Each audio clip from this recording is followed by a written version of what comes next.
My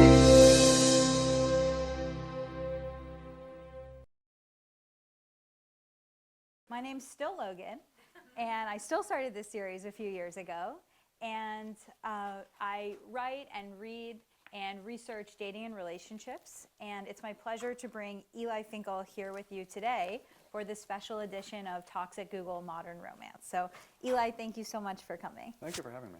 Yes, so Eli is a professor at Northwestern, and he is the author of a new book called The All or Nothing Marriage. He has appointments in the psychology department and the Kellogg School of Management. He's the director of Northwestern's Relationships and Motivation Lab, and he has published over 130 scientific articles and is a frequent contributor to the New York Times. So everybody, please welcome Eli Finkel. Thank you. Thank you. So for those of you who are lucky enough to get one of the first 15 signed books, Eli will be signing those copies for you at the end if you want to get them personalized, and we'll also save 15 minutes at the end for questions from the audience. Okay, let's kick it off. Eli, before we jump into your new book, I'd love to ask you about your research on dating and attraction. I'm sure we have quite a few people in the audience who are looking for love. What have you discovered about online dating?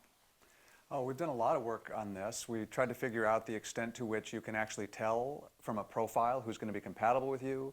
We've done a lot of work trying to investigate whether anybody's developed an algorithm that actually works, that can actually set you up with somebody who's compatible with you.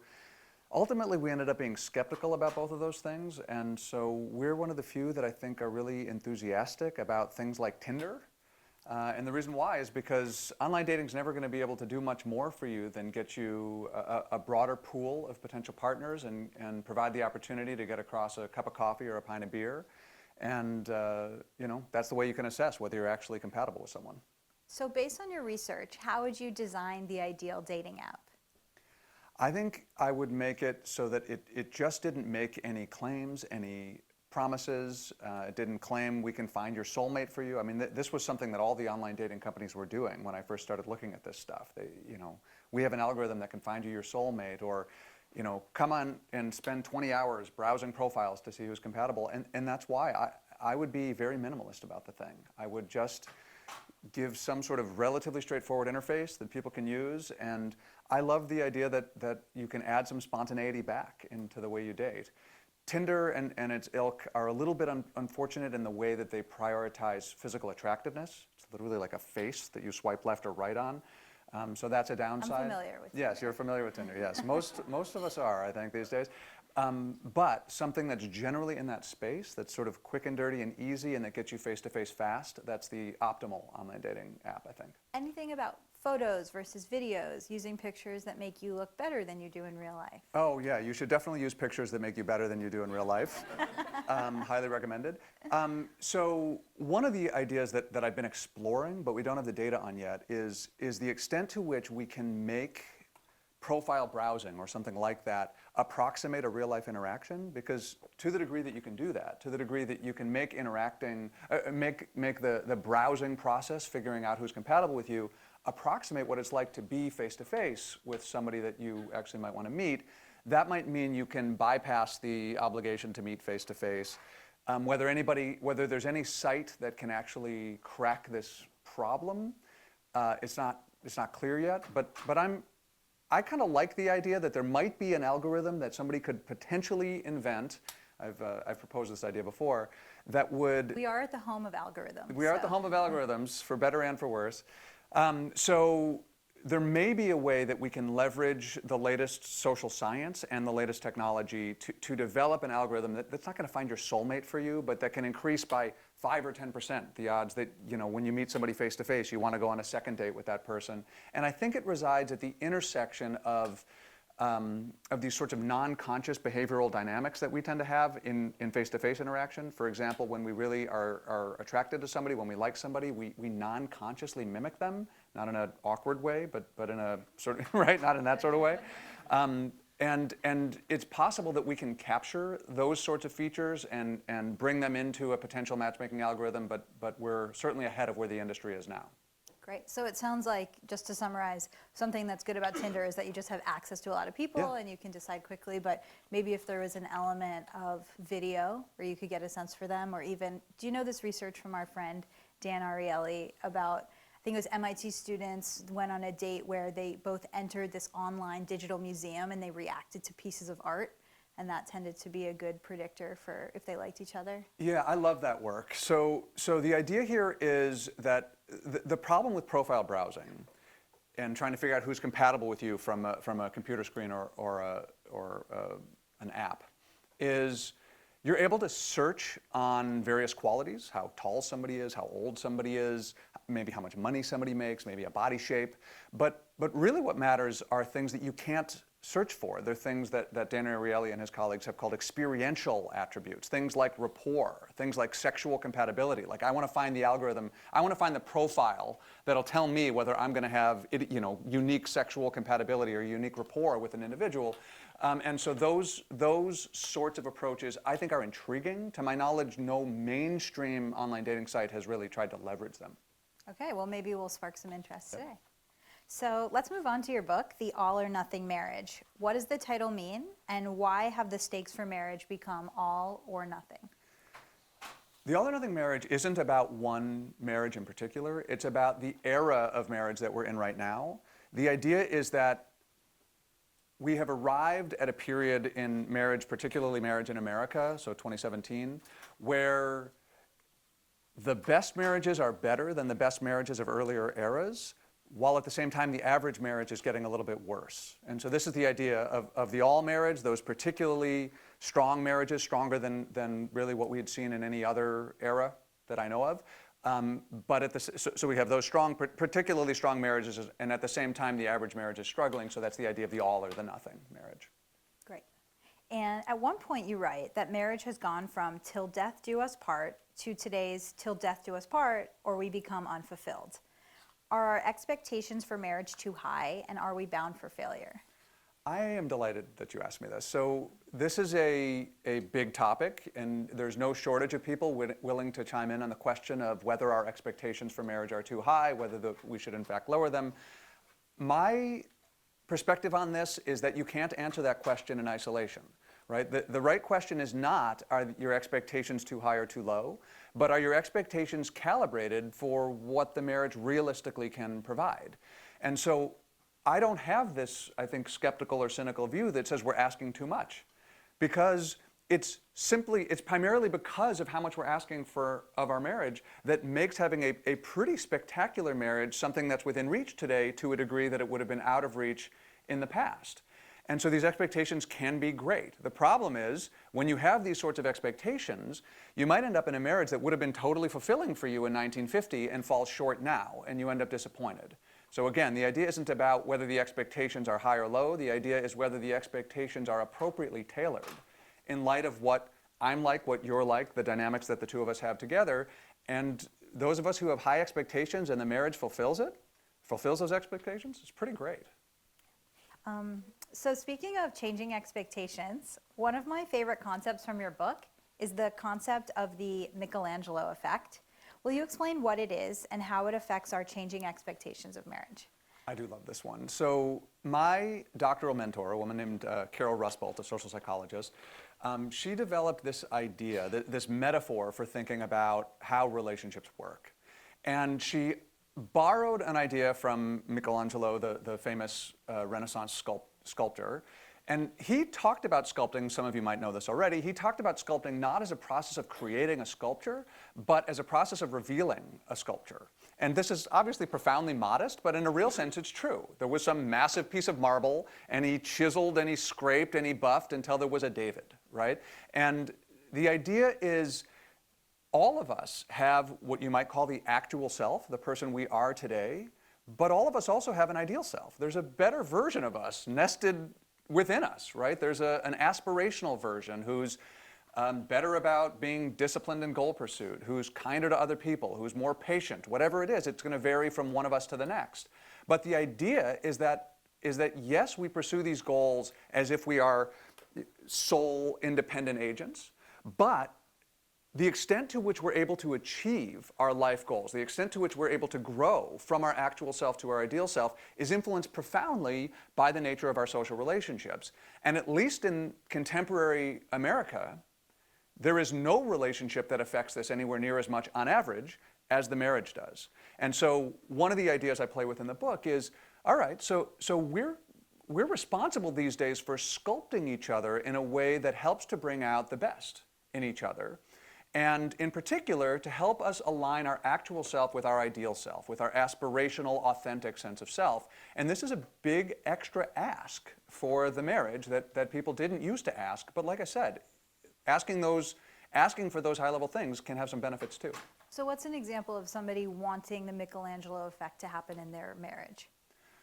Okay, so you are somebody who has always dreamed of being an entrepreneur, right? I could have given a different example if I weren't talking to a Google audience, but let's use this example, right? So you've always dreamed of being an entrepreneur, but the fact is it's scary, right? It's scary. It's much easier to have a stable salary and not be responsible for making the entire business succeed. And so there you are, and you've reached a certain age, and maybe the kids are getting a little bit older, and you haven't really taken this risk yet. Now that's the thing about the actual and the ideal self. Those goals that we have that are part of our ideal self, but not part of our actual self, are hard. If they were easy, we would have achieved them by now. And so our partner today, to the degree that we have these sorts of expectations of our marriage that are much more common today than in the past, our partner has some sense of responsibility, some sense of obligation to push us to achieve these sorts of ambitious, risky, difficult sorts of goals that we haven't achieved thus far. And oh, by the way, while our partner is pushing us toward this greater level of excellence, this greater level of personal fulfillment, of aspirational fulfillment, she's also responsible for helping us feel safe and loved and nurtured and competent, right? So how do you do that? How do you make your spouse feel simultaneously ambitious and hungry and focused on the discrepancies between who they are and who they could be, and also make us feel loved and competent and safe, right? This is a difficult thing to make somebody feel simultaneously happy with themselves and hungry to change. This sounds risky because in that example you gave, if the person ends up not becoming an entrepreneur, maybe it just wasn't in them, they might blame their spouse for, oh, you didn't encourage me enough, or you put too much responsibility on me and I couldn't take a risk. So what ends up happening? I mean, I do think it's risky. I really do. I mean, does anybody know somebody who's been in a warm, loving relationship that's generally functioning pretty well? Co-CEOs of the household is going fine, and respect for each other is going fine, and yet they think, I'm not growing. I'm stagnant. Like, that would have been a great marriage in 1950, or at least it could have been a very sensible, satisfying marriage in 1950. But these days, more and more of us feel like that's not enough anymore. And yes, we have to take some responsibility for the extent to which we're achieving our own goals, but there is this implicit assumption these days that if I'm not growing, one of the reasons why I'm not growing is because the marriage itself isn't doing what the marriage itself is supposed to do. And we do end up disappointed with a marriage that a couple generations ago would have been fulfilling for us. So would you say to that person, just because you didn't become the entrepreneur, don't break up your marriage over that, lower your expectations? Oh boy. It's hard to get prescriptive in a general sense. So I actually feel like if I had a very concrete case in front of me, maybe I would feel... We'll see if anyone wants to volunteer their marriage. Anybody here profoundly disappointed in your marriage and want to share with the general public? No, probably not on average. I would say that there are many ways to build a successful marriage, and that there are no rules that say that we have to ask our spouse for all of these things, and we ourselves need to be taking a fair bit of responsibility for places where we're growing or not growing, feeling stagnant versus thriving. And we have broad social networks, right? So, Esther Perel has talked about how we look to our partner to do what a village used to do. Mm-hmm. And it's basically true. The amount that we expect our spouse to do for us these days is extraordinarily high by comparison to 50 years ago, but certainly 200 years ago, particularly with regard to our emotional, our deeper sort of psychological needs. And so I feel like, man, we have a lot of friends, we have a lot of other significant others in our life other than our spouse, and there probably are successful ways of dealing with the situation that don't call for terminating a relationship that's otherwise fulfilling. Okay, so it sounds like the answer isn't necessarily higher or lower expectations, it's looking for support elsewhere. Yes, it's calibrating expectations to what's realistic and then building a life that is successful, or that has the potential to be successful in helping us meet our broad sense of goals and responsibilities. And these days, a lot of us actually really do take pride in our ability to build and sustain a self-expressive sort of marriage. I mean, for a long time, people were very concerned, I think rightfully so, that if marriage was now going to focus on personal fulfillment, which really didn't start until about the 1800s, if marriage were now going to focus on personal fulfillment, why would anybody ever be committed to their marriage? Like, aren't these incompatible ideals? One of the ideas I play with in the book is that personal fulfillment has a bunch of different flavors, and two of the most significant flavors are the distinction between, like, happiness, that is a pleasure-based system, versus a meaning or purpose-based system. And a lot of us who are trying to achieve fulfillment in a meaning-based, a purpose-based way, find that an effective means of doing that, a particularly effective means of doing that, is building and developing and maintaining a marriage over time, even when it's hard. Right? Building a marriage and sustaining it even when it's hard is one of the ways that we can grow, and one of the ways that we can actually achieve this type of fulfillment that a lot of us are pursuing these days. So you mentioned recalibrating, Yeah. and one of the parts of your book that I found really interesting was when you talked about after the birth of your first child, you're experiencing some postpartum, and you actually asked for different things from the marriage.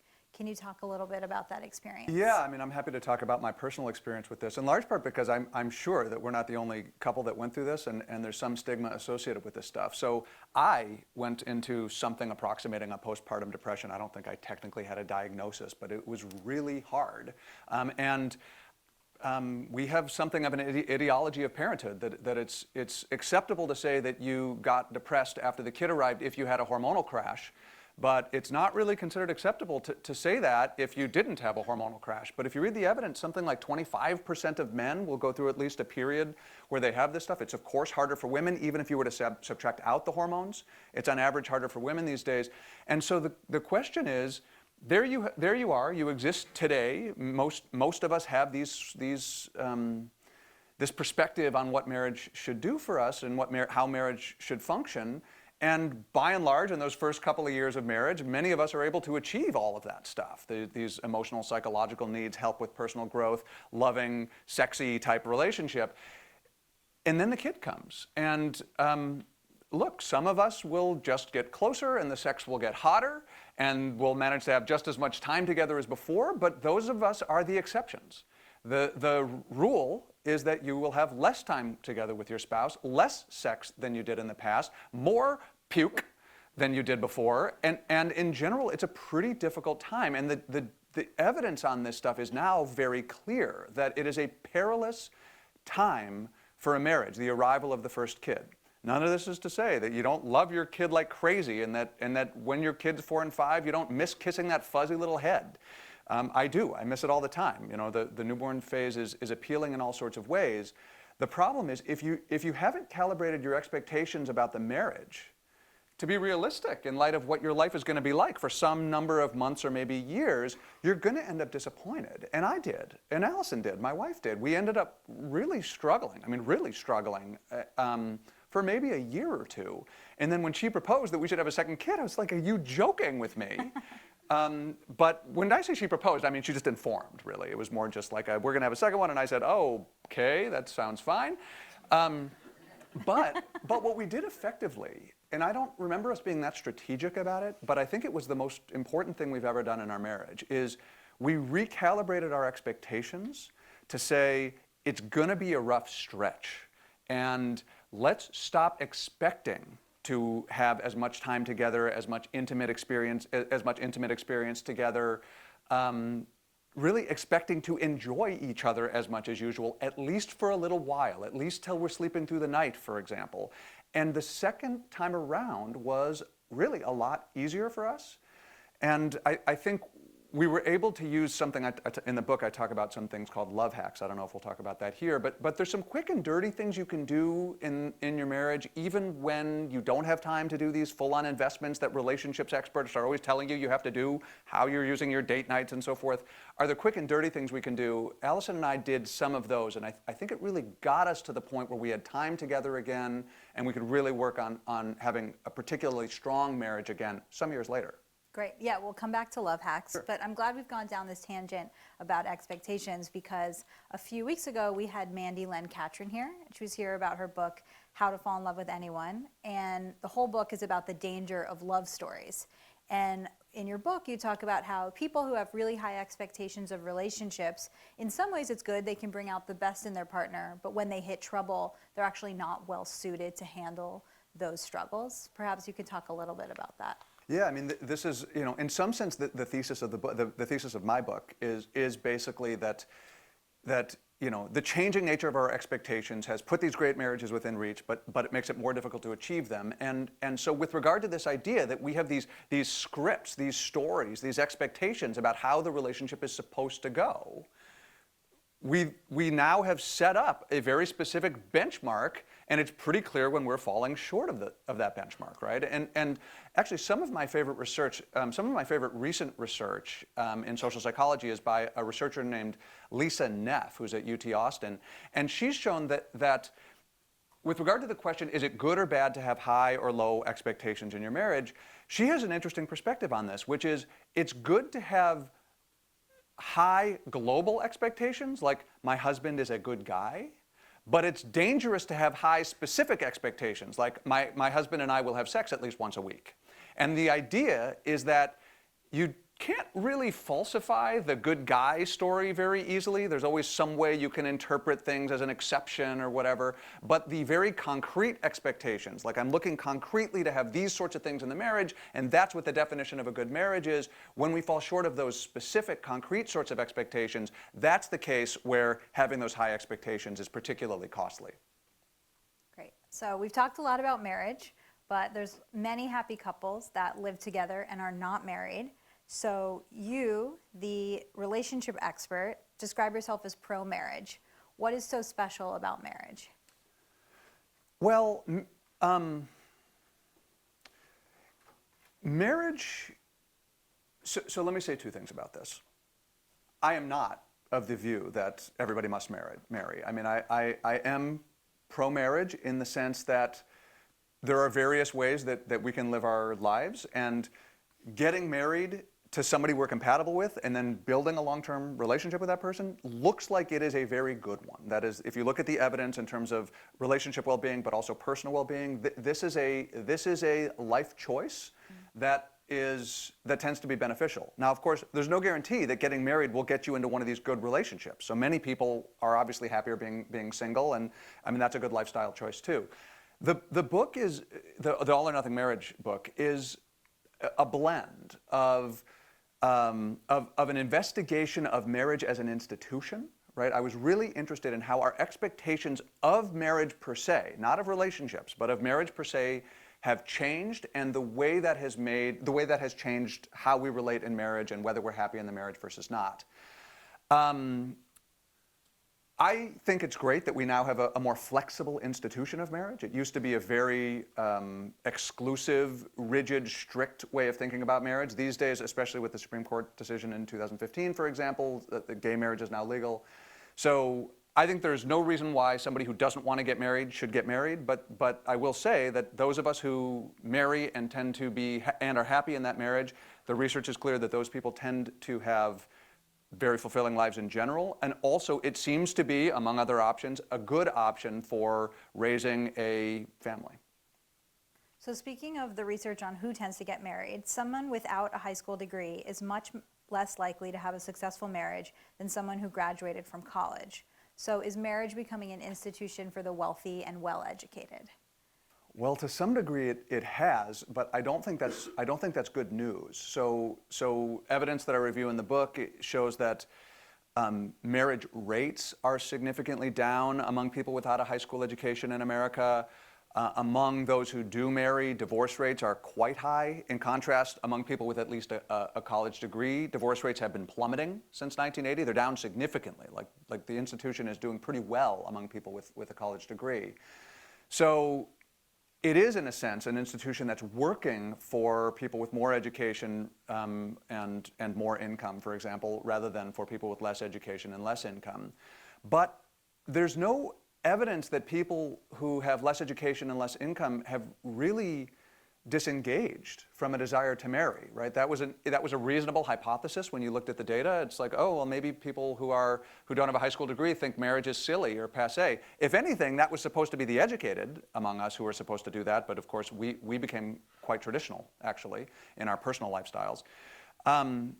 So the respect for the institution of marriage is very high among that group of people whose marriage is struggling. You can also look at the evidence. Maybe they have like different instincts, different intuitions about what makes for a happier versus a less happy marriage. No. By and large, there are no differences in what people think is important in a marriage. And I think the story that we're getting here is it's reasonable to expect our marriage to try to do these high-level psychological needs to meet these expectations that we have, but it's hard to do it when we are under duress, when we are under stress, when our lifestyles are or our circumstances are so challenging that we don't have time to, even when we do get time alone together, we have to talk about heavy, weighty stuff, or we have to fight about where the money's coming from, for example. So for me, the analogy to what Allison and I confronted when we endured the difficult time when I went through my postpartum depression, for example, the difficult time after having our first kid, I think has interesting analogies to what it's like to try to live in this sort of self-expressive era of marriage when you're trying to hold down 2 or 3 jobs, each of which requires a commute on 2 or 3 buses. It's just, there's more stress in those marriages, and it's more difficult, even with the time you get, to let go of the stress and really savor each other. So I think it's difficult for people who have that high a level of stress in their life to succeed with the current expectations that most of us have. So it sounds like all groups of people tend to want the same thing, but it's harder to get that all marriage when you are under a lot of stress and you have distractions. Yes. Another reasonable hypothesis might have been, Eli, that's ridiculous. Like, you're saying that people without a high school degree aren't, that they also want love and even self-expression. Like, that seems silly. But the evidence that exists is clear with this. So, for example, if you ask people, including a large sample of people on welfare, nationally representative samples of people who are poor to well-to-do and everything in between, and you ask them how important these things are, various things are in your marriage, including like, my partner supports my hopes and dreams, there is no difference. Up and down the socioeconomic hierarchy, there is no difference in the extent to which people want that. And sometimes when I get the criticism that says that I'm sort of being insensitive, like life is really hard at the bottom of the socioeconomic ladder, I sort of feel like those people are being insulting. Like, really, you don't think poor people want a marriage that supports their hopes and dreams? Of course they do. The problem is it's really hard to succeed in a marriage that you're looking for to do those sorts of things when the stress level is so high, when the exhaustion from dealing with your day-to-day life is so high. Yeah, that's fascinating. I guess if we wanted to support marriage in those areas of the country, it would actually be about things like providing affordable childcare. Yes, I mean, I try in the book not to get particularly political, but I don't think there's much avoiding the conclusion that probably the best way to help the poor have more successful marriages is through liberal-leaning social policies, more generous child care. Across the board, we tend to be relatively conservative on these compared certainly to Western nations, but even by comparison to pretty much anywhere in the world about, for example, the requirement to have paid child care leave. So I don't think that we're going to be able to fix marriage in America among, say, the poor and relatively uneducated by teaching them relationship skills. I think we can maybe help around the edges with that, but I think until we make day-to-day life more tenable, more feasible, more livable for the poor, it's going to be very hard for them to have successful marriages, just like it would be very hard for us to have successful marriages if we were in their situation. It's interesting that you mention our child care policy versus in other countries, because in the book you talk about specifically marriage in America, and you mention that people here tend to marry and divorce at elevated rates. What are some other ways in which American marriages are distinct? So this marrying and divorcing at elevated rates is interesting because it results from certain cultural tendencies that we have that people even in other Western nations don't tend to have. Here I'm referencing some research by the sociologist Andy Cherlin at Johns Hopkins. So there are lots of Western nations that place a great emphasis on individuality and self-expression. So for example, the Scandinavian countries or Holland, for example. There are also lots of countries, Western nations, that place a lot of emphasis on the importance of marital commitment. For example, Greece, Italy. But according to Andy Cherlin, and I think his evidence here is good, we're unique among Western nations. That is, we in America are unique among Western nations in the extent to which we prioritize both of those things.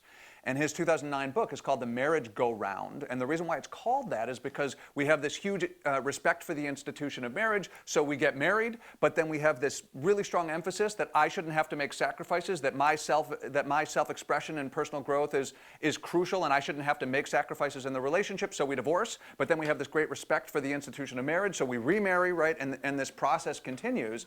And I think he's right. Whether we can actually fix that, whether we can actually develop a version of the sort of self-emphasis, the individuality emphasis that can obviate the need to divorce when things become sort of restricting and so forth. I think we can do that. And I think we now are starting to see pioneers, these people who are really flourishing in the current era, who, yes, they do value self-expression, they value the importance of feeling free and feeling like they can grow through the marriage, but they're able to do it in such a way that they still appreciate marital commitment, and then they can help each other grow. And those are the marriages that hopefully we're starting to see now, and hopefully this will be the new marital system that we have in the coming decades. So what's the impact of a happy marriage on our overall life satisfaction? Huge. Huge. I mean, the evidence that exists, that correlates how happy are you with some domain in your life, and how happy are you overall with your quality of life in general. The quality of your marriage, among people who are married, the quality of your marriage is the single largest predictor of your overall quality of life, above how happy are you with your health, how happy are you with your job, right? So getting this one right is a really big deal. It's probably, again, among people who are going to marry, it is probably the biggest decision that you'll make in your life. And once you've made the decision, actually, sorry, having kids is a bigger decision, but it is one of the biggest decisions that you will make in your life. And then once you've made the decision, working to cultivate a relationship that's really fulfilling for the two of us is, I mean, I don't know that there are better uses of your time and other resources than trying to cultivate a strong relationship in that way. So knowing the large impact that marital satisfaction has on overall happiness, I can't be the only one who feels nervous about achieving that. Yeah, don't mess up. Please. Whatever you do, don't mess up. So for those of us who aren't married, what are the most important factors we should consider when choosing a partner? You know, this is one that again, it's hard to have one-size-fits-all answers, but one of the things that I think is pretty low-hanging fruit that very few of us do as actively as we could is to do our best to forecast out a little bit. So people make decisions based on how much we're in love with each other, right? Like how much we enjoy each other's company and how much we're in love with each other. We take this like snapshot of moments, snapshot of 2 years when we're in our, I don't know, late 20s, and then say, this is it, like this is the one, I'm gonna do this forever. But how representative of your life together is that snapshot of 2 years? Probably very little, especially for people who plan to have kids.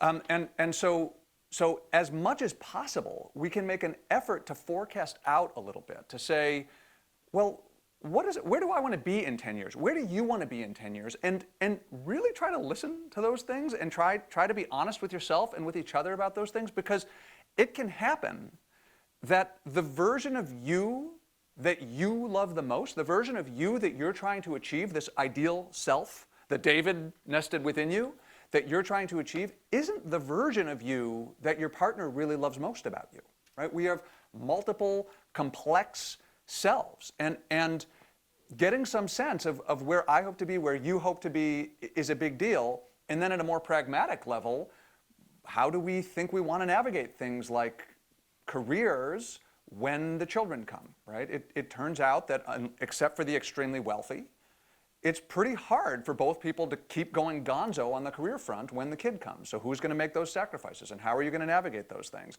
So I think these are questions that we can ask. The issue is, even if you ask those questions and even if you think effectively about the answers to those questions, you still really don't know.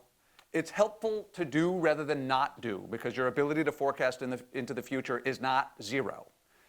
But it's hard to know how you're going to feel. Like, I promise you that I'm going to be the one who's the primary caregiver when the kids until the kids are in kindergarten. You might say that and mean it in the most fervent way from the bottom of your heart, and then feel distraught. Feel this great sense of loss and isolation that you're doing that task. Or it may be the opposite, that I'm willing to commit to be the primary breadwinner, but then you just feel heartache all day because you want to be with your kids. So do it, have these discussions, but the truth is marriage is always going to be a gamble. And I think that's like the most beautiful thing about it. It's this flying leap that says, you're going to change, I'm going to change, we're compatible at the moment, and we're just going to do the best we can, so that even though you're changing and even though I'm changing, we're going to do everything possible to make sure that we stay compatible over the next coming decades.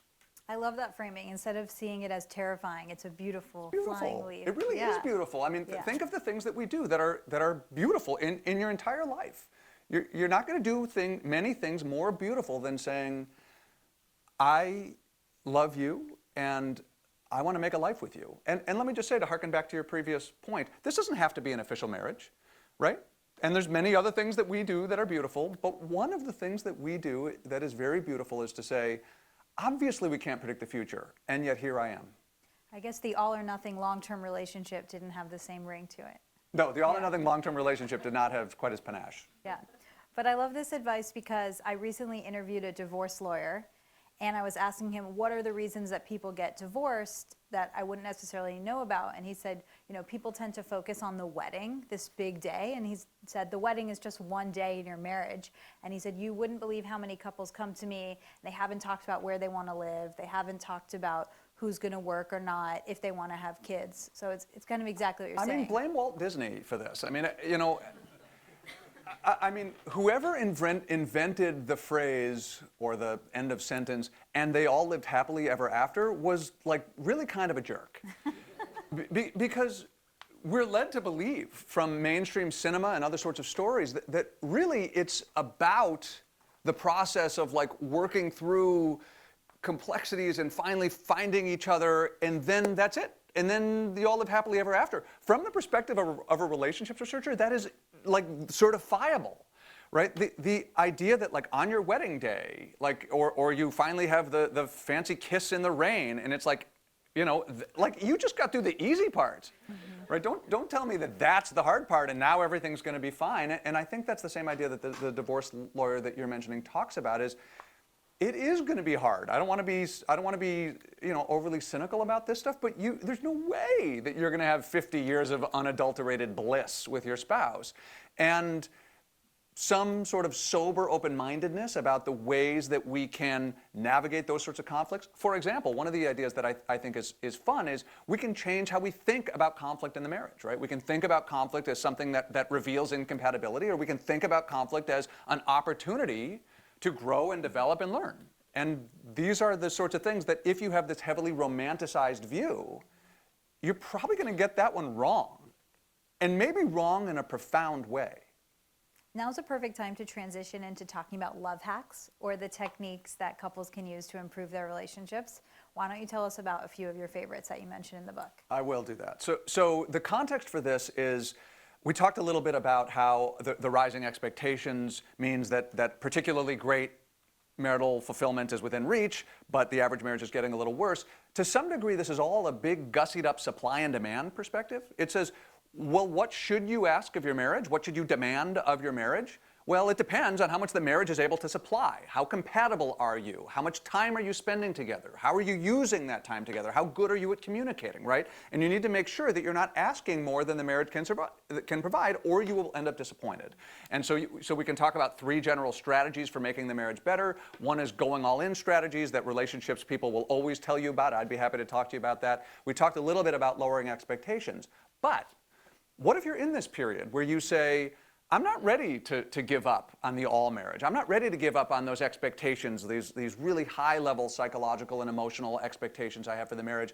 But holy hell, there are two screaming toddlers at home, and there's a slow-burning work crisis. There's no way that I'm going to find extra time to, have like, intimate time together or a particularly thrilling, scintillating date night once a week. It's just not the time for that. So this is where I think love hacks, this set of procedures I've introduced in the book, I think are particularly helpful. All of these, I talk about 8, all of them are based in science. So these are all research-supported procedures that social scientists have developed in the last 10, 15 years or so that we can use.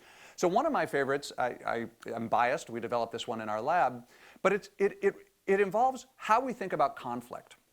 So I'll tell you about that. The 2 defining features of a love hack, I forgot to mention this earlier. Number 1, these are quick and dirty things, so maybe, 10 minutes a month. Number 2, you don't even have to do them with your partner. So these are things that you can do that according to Marcel Proust, mystery is not about traveling to new places, but about looking with new eyes. So love hacks are things we can do to try to look with new eyes at the relationship, look with generous new eyes. So this procedure from our lab, what happens is, this is a way that we can think more constructively about conflict in the marriage. And so what we did in this study is we brought in 120 married couples, and every 4 months for 2 years, they wrote about the biggest conflict they had in their marriage.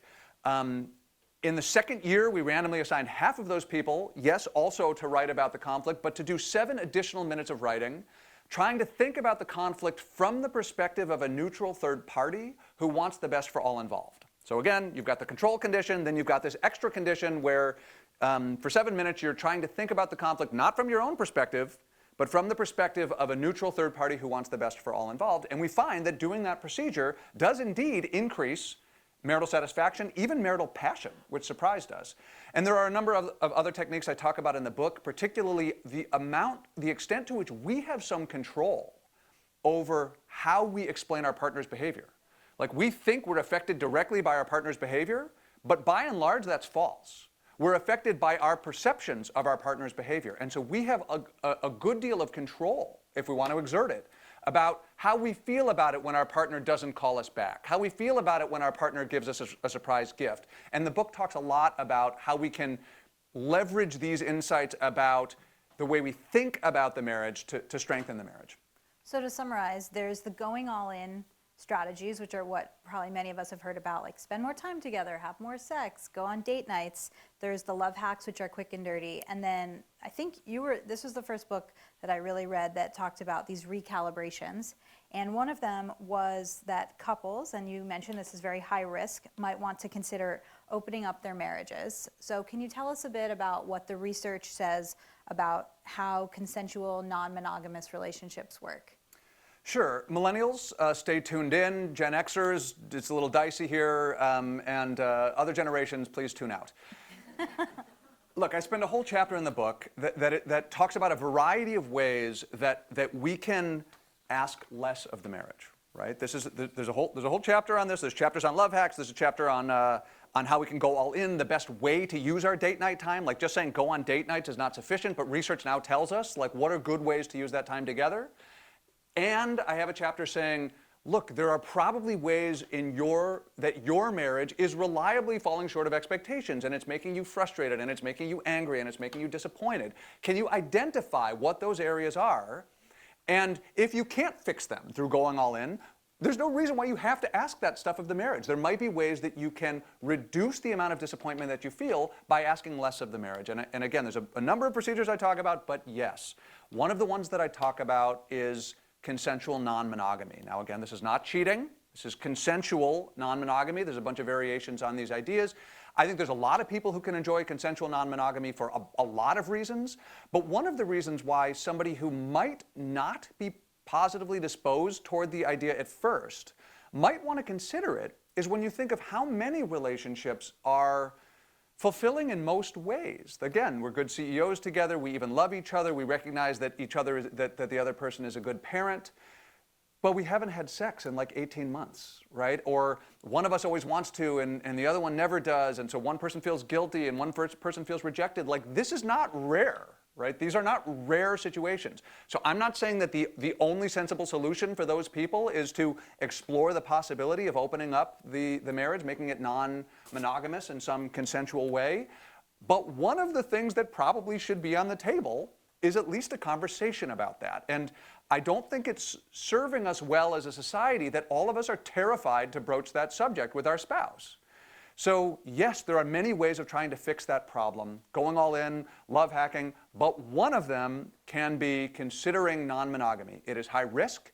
It is especially high risk because we might think we're going to be okay with our spouse having a certain sort of relationship with another person, and then it happens, and we just feel absolutely eviscerated by the experience. And that is the sort of risk that we're taking, and it is not to be dismissed. But just because there's some risk in it doesn't mean we should be dismissing it out of hand, because you know what? It's not like this monogamous thing is working for everybody. Great. So I'm going to ask one more final question, and then we'll open it up to questions from the audience. This is something that I ask everyone I interview. So here it is. At Google, we have the google.com homepage, that white screen with the logo where people search billions of times a day.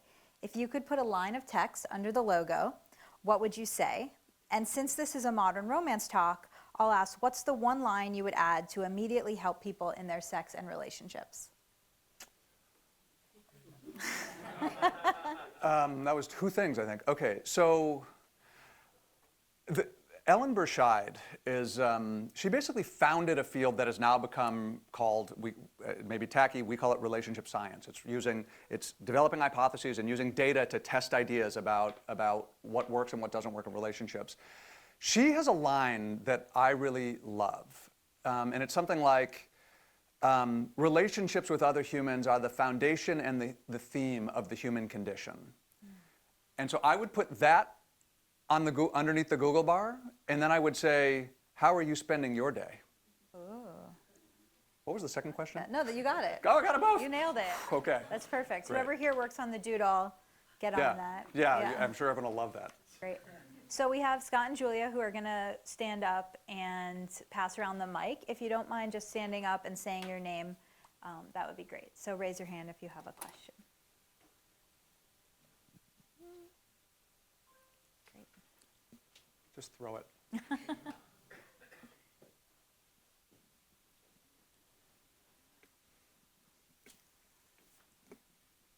Hi, thanks for coming. I'm Anka.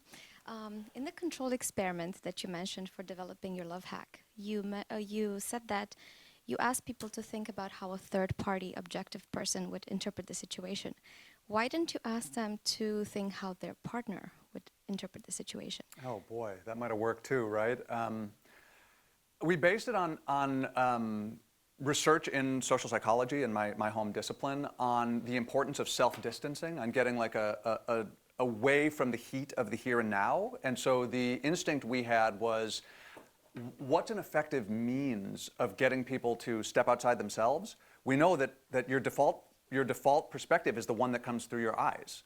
And so from your perspective, it's easy to focus on what's like the outrages that your partner has perpetrated. And we thought if you're looking from an external perspective, you may well see things in a more generous, all-encompassing way. But your idea of a study, I think, is fascinating too. We easily could do a study, not easily, these are hard studies to do, but we could do a study where we did our manipulation and then had another condition where we said, take your partner's perspective. And I have no idea. It's funny, would you start thinking, like, I myself am a jerk? Like, how have I been such a jerk? Because you'd see things from the other perspective. I love the idea. Yeah, the reason I'm mentioning is I'm always accusing my husband of not being empathetic enough. And I always ask him, why don't you put yourself in my shoes? But that doesn't work either. So I think the good idea is to bring in a third objective person. So when you're accusing him of not being sufficiently empathetic with your needs, do you think you're being sufficiently empathetic with his? Maybe not. I think I need to bring in that's the trick, another right? Like from our own perspective, it's easy to be like, why aren't you understanding me, right? And it's hard to get us out of that space, especially when things are feeling tense. Hi. Can you hear me? Yeah. I go by Chwaima Sui at Google. You mentioned that being educated and having higher education reduced the chance of failed marriage, but I read a research that professors on their tenure track has one of the highest rate of getting divorced. And so isn't it the case that like the stress level of your job and like, time that you can have with your spouse is more of a big factor into a failed marriage than the education level? I mean, that's just one. No, I mean, that's a great question. I don't know the data. So the data you're citing suggests that professors on the tenure track are at risk for divorce, which I mainly just find hilarious. But the broader point you're making is one that's really important to me. So I wrote a 2014 op-ed piece in the Times that's also called The All or Nothing Marriage. It was sort of the foundation of what became the book. And Slate published a piece that seemed really unfair to me. They published a piece that said, the title was something like, "The NYT congratulates rich people for having good marriages." And the piece was written, and it said something like, what makes for a marriage good or bad is not finding time together or investing in the marriage. It's about the like radical inequality in our nation. And the author is right, and I never said anything different from that. You heard me say basically that today. But I think you said two things, which is like education level and financial stability. Those are the two Yes, confounding factors. but But then like I totally believe with you that financial is like one of the really contributing factor, but I'm not so sure about the education level. Is my point.